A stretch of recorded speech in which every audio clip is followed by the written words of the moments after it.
दोस्तों, मेरे चैनल को जरूर सब्सक्राइब करें। आपका बहुत बहुत धन्यवाद।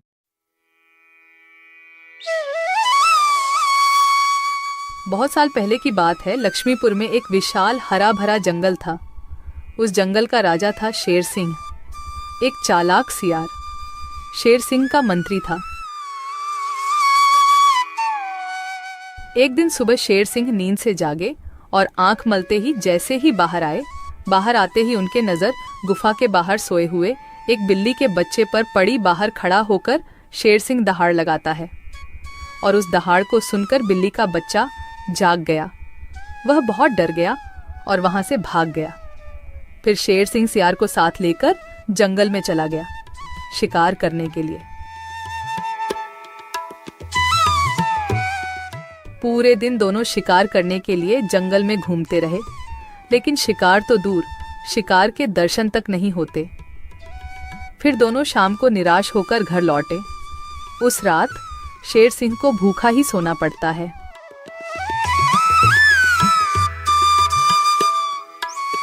अगले दिन सुबह शेर सिंह जब गुफा से बाहर निकलते हैं, तभी फिर एक बार उनकी नजर गुफा के बाहर सोए हुए बिल्ली के बच्चे पर पड़ती है। उसे देखकर जब भी शेर सिंह दहाड़ लगाते हैं, तब बिल्ली का बच्चा नींद से उठकर वहां से भाग जाता है। तभी वहां पर दूसरे तरफ से सियार आता है। शेर सिंह की जय हो। रात कैसे गुजरे महाराज? भूखा पेट, नींद नहीं आई। आज तो किसी भी तरह एक शिकार करना ही पड़ेगा, नहीं तो मेरी हालत बहुत खराब हो जाएगी। तो शिकार पर चले महाराज। अगर हम अभी जल्दी झील के पास गए तो वहाँ हमें शिकार जरूर मिल सकता है, क्योंकि सुबह सुबह सारे जानवर वहाँ पानी पीने आते हैं। अब जल्दी चलिए महाराज। फिर कल की तरह आज भी शेर सिंह और सियार शिकार के लिए निकलते हैं। वह पहले झील के पास जाते हैं, लेकिन वहां कोई शिकार नहीं था।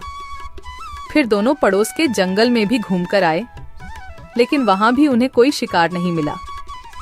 आज भी शेर सिंह और सियार को खाली हाथ लौटना पड़ा। महाराज, हमारे साथ ये सब क्या हो रहा है? पूरे दिन जंगल में घूमने के बाद भी कोई शिकार नहीं मिल रहा। हाँ, मैं भी तो वही सोच रहा हूँ। लगता है आज भी मुझे भूखा पेट ही सोना पड़ेगा। फिर दोनों की नजर गुफा के बाहर सोए रहे बिल्ली के बच्चे पर पड़ती है। तभी सियार उसके पास जाकर उसे पकड़ लेता है। सियार के पकड़ते ही वह छूटने के लिए कोशिश करता है, पर सियार उसको नहीं छोड़ता है। यह देखकर शेर सिंह पूछता है, ये तुम क्या कर रहे हो सियार? उस बिल्ली के बच्चे को क्यों पकड़ लिया तुमने? महाराज, मैंने रात भर सोचा कि पूरे दिन जंगल में घूमने के बाद भी इतने बड़े जंगल में ही नहीं, पड़ोस के जंगल में भी आपको शिकार क्यों नहीं मिला। मुझे इसका कारण पता चल चुका है महाराज। क्यों नहीं मिला? क्या कारण हो सकता है? जल्दी बताओ मुझे। इसके मनहूस शक्ल की वजह से। रोज सवेरे सवेरे आप उठते ही इसकी शक्ल देख लेते हैं और पूरा दिन मनहूसी में गुजर जाता है, और यह कमबख्त हर रोज आपके गुफा के बाहर ही सो जाता है। जिस दिन से यह इधर सो रहा है, उसी दिन से हमें शिकार नहीं मिल रहा है महाराज। तुम सही कह रहे हो सियार। इसे मेरे गुफा में कैद कर दो। हम इसे इसकी मनहूस शक्ल का सजा देंगे और इसी का शिकार करके खाएंगे। नहीं नहीं, मुझे छोड़ दो। मैं मरना नहीं चाहती हूँ। मुझे मेरी मम्मी के पास जाना है। मम्मी, मम्मी, पापा, बचाओ मुझे। ये लोग मुझे मार डालेंगे।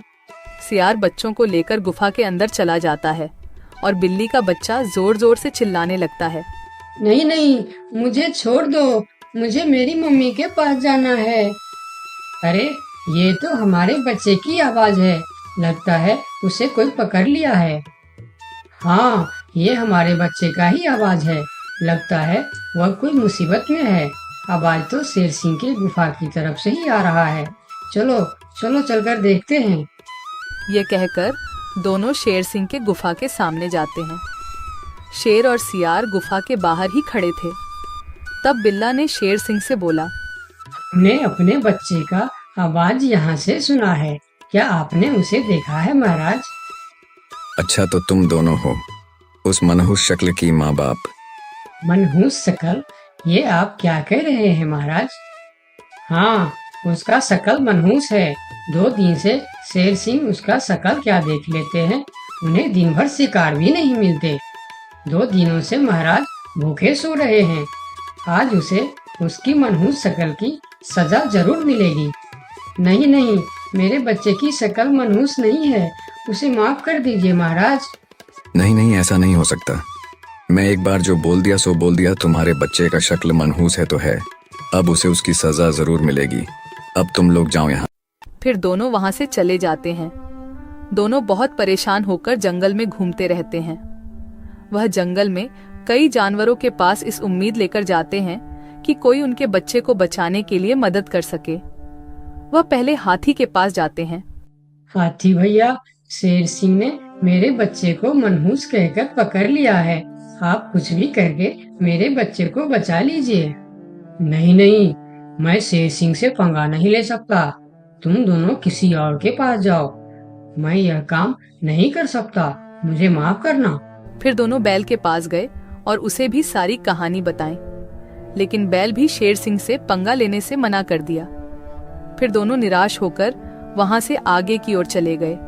कोई भी शेर राजा के खिलाफ नहीं बोलना चाहता। दोनों निराश होकर एक पेड़ के नीचे बैठ गए। उस पेड़ के ऊपर एक बंदर बैठा था। पेड़ के ऊपर से बंदर ने उन दोनों पति पत्नी को इतना निराश देखा तो वह उसका कारण पूछने के लिए नीचे आया। दोनों ने बंदर को सारी बात बताई। सब सुनकर बंदर ने कहा, देखो बिल्ला भाई, तुम तो क्या सारे जंगल जानता है कि शेर सिंह से टकराना या उसके खिलाफ बोलना अपनी मौत को दावत देने का बराबर है। मैं वादा तो नहीं कर सकता, पर एक कोशिश जरूर कर सकता हूँ। जब हाथी राजा और बैल ने कोशिश नहीं की, तो तुम क्या कोशिश करोगे बंदर भाई? तुम तो शेर सिंह के एक ही पंजे के शिकार हो। यही तो तुम्हारी गलतफहमी है। याद रखना, हर काम बड़े शरीर से नहीं होता, कुछ काम दिमाग से भी होता है। तुम एक बार मुझे कोशिश तो करने दो। उन्होंने तो कोशिश भी नहीं किया, सीधा ना बोल दिए। ठीक है बंदर भाई, तुम एक बार कोशिश करके देखो। इधर आज भी पूरे दिन घूमने के बाद जब शेर को कोई शिकार नहीं मिला तो सियार की कहीं बात याद आते ही वह गुस्से से आग बबूला हो गया। अब तो मुझे भी यकीन होने लगा है सियार कि उस बिल्ली का बच्चे का शक्ल इतना मनहूस है कि मैं अगर 2 दिन और देख लिया तो मैं भूख से मर जाऊंगा। उसका इंतजाम आज ही कर देना होगा। वही तो मैं कह रहा हूँ, उसका शकल मनहूस है। अगर हम उसे जीवित रखेंगे तो इस तरह हम भूखे मर जाएंगे। उसे और एक दिन भी जीवित रखना ठीक नहीं होगा महाराज। महाराज की जय हो, महाराज की जय हो। तुम यहाँ क्यों आए हो? क्या चाहिए तुम्हें? महाराज, जंगल के सभी जानवर कह रहे हैं कि राजा की शक्ल बड़ी मनहूस है। ये तुम क्या बोल रहा है बंदर? तुम्हारा दिमाग तो ठीक है। हाँ महाराज, इसीलिए कुछ जानवर तो जंगल छोड़कर पड़ोस के जंगल में दूसरे राजा के अधीन होने जा रहे हैं। अरे बंदर, क्या कह रहा है तू? कौन मर गया इनके शक्ल देखकर? मरा नहीं, मरने वाला है। लोग कह रहे हैं कि इतने दिनों से बिल्ली का बच्चा जिंदा था। 2 दिनों से उसने नींद खुलते ही शेर राजा की शक्ल क्या देख ली, उसे तो मौत की सजा हो गई। अब वह कहने लगे हैं, अगर हम भी सुबह सुबह शेर राजा की शक्ल देख लेंगे तो हमारे साथ भी ऐसा ही हो सकता है। महाराज, ये तो आपके राजपाट के लिए खतरे का विषय है। आंखें खोलिए महाराज, आंखें खोलिए, वरना इस जंगल की सत्ता आपके हाथ से निकल जाएगी या आप इस जंगल में अकेले रह जाओगे। मैं समझ गया बंदर, अब मुझे क्या करना चाहिए? महाराज, उस बिल्ली के बच्चे को माफ कर दो और उसे बड़ा सा कोई इनाम दे दो। तब पूरे जंगल में ये बात फैल जाएगी और सब कहेंगे, देखो शेर राजा की शक्ल कितनी शुभ है कि सवेरे सवेरे बिल्ली के बच्चे ने उनकी शक्ल क्या देखी, उसे न सिर्फ जीवन दान मिला बल्कि शेर राजा की तरफ से इतना बड़ा इनाम भी मिला। इससे सभी के विचार आपके प्रति सकारात्मक हो जाएंगे। और सभी सवेरे सवेरे आपके दर्शन करने के लिए भी जाएंगे। सही कह रहा है, मैं यही करूंगा। सियार, तुम अभी पूरे जंगल के जानवर को मेरे दरबार में बुलाओ। थोड़ी देर में ही जंगल के सभी जानवर शेर खान के दरबार में पहुंचते हैं। मैं शेर सिंह पूरे जंगल वासियों को कहना चाहता हूँ कि बिल्ली के बच्चों को न सिर्फ जीवन दान देता हूँ, बल्कि आजीवन देखभाल और खाने पीने के लिए भी पूरा बंदोबस्त करता हूँ। शेर महाराज की जय हो, शेर महाराज की जय हो। और सुनो, मनहूस शक्ल कोई नहीं होता, यह तो सिर्फ हमारी अंधविश्वास है। उस दिन के बाद से जंगल के सारे जानवर एक साथ मिलजुल कर रहने लगे। दोस्तों, आपका बहुत बहुत धन्यवाद